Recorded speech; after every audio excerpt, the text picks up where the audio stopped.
நம்ம ஊர் டிடிஎஃப் வாசன் மேலே ஏற்கனவே ஏகப்பட்ட போலீஸ் கம்ப்ளைண்ட் இருக்குது. இந்த நிலைமையில் இவர் என்ன பண்ணியிருக்காருன்னா, திருப்பதி போயிட்டு அங்கேயும் வம்பல மாட்டிட்டு வந்திருக்காரு. என்னன்னு பார்ப்போம் வாங்க. திருப்பதி கோயிலுக்கு போயிட்டு மொபைல் எடுத்துகிட்டு அங்கே போயிருக்காரு. அங்கே ஒரு அளவுக்கு தான் அளவோடு உண்டு மொபைலு. ஆனால் அதையும் மீறி எடுத்துகிட்டு போயிருக்காப்புல. போயிட்டு அந்த காத்திருப்பு அறையில் வந்து ஏகப்பட்ட பக்தர்லாம் இருந்திருக்காங்க. இவர் என்ன பண்ணியிருக்காருன்னா, அந்த பக்தர்களை ஃபுல்லாக ஒரு தேவஸ்தான ஆளு மாதிரி நினச்சிக்கிட்டு அந்த கதவை திறந்து விடுற மாதிரி கோவிந்தா கோவிந்தான்னு சொல்லிட்டு அந்த கதவை திறந்து விடுற மாதிரி போய் பாவலா பண்ணியிருக்காரு. உடனே தேவஸ்தான ஆளு தான் கதவை திறக்க வராங்கன்னு சொல்லிட்டு அந்த ஜனங்க அங்கங்கே அலஞ்சு கூட்டத்தில் போயிருக்காங்க. அப்புறம் பார்த்தா கடைசியில் ப்ராங்க் பண்ணியிருக்காருன்னு சொல்லி சொல்லியிருக்காப்புல.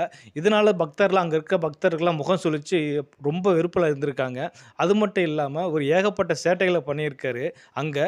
இதெல்லாம் பார்த்துட்டு இருந்த தேவஸ்தானம் ரொம்ப கடுமையாக எச்சரித்து கடைசியில் போலீஸில் கம்ப்ளைண்ட்டும் பண்ணியிருக்காங்க. இது அவருக்கு பெரிய சிக்கலாக இருக்குது இப்போ புதுசாக. நன்றி.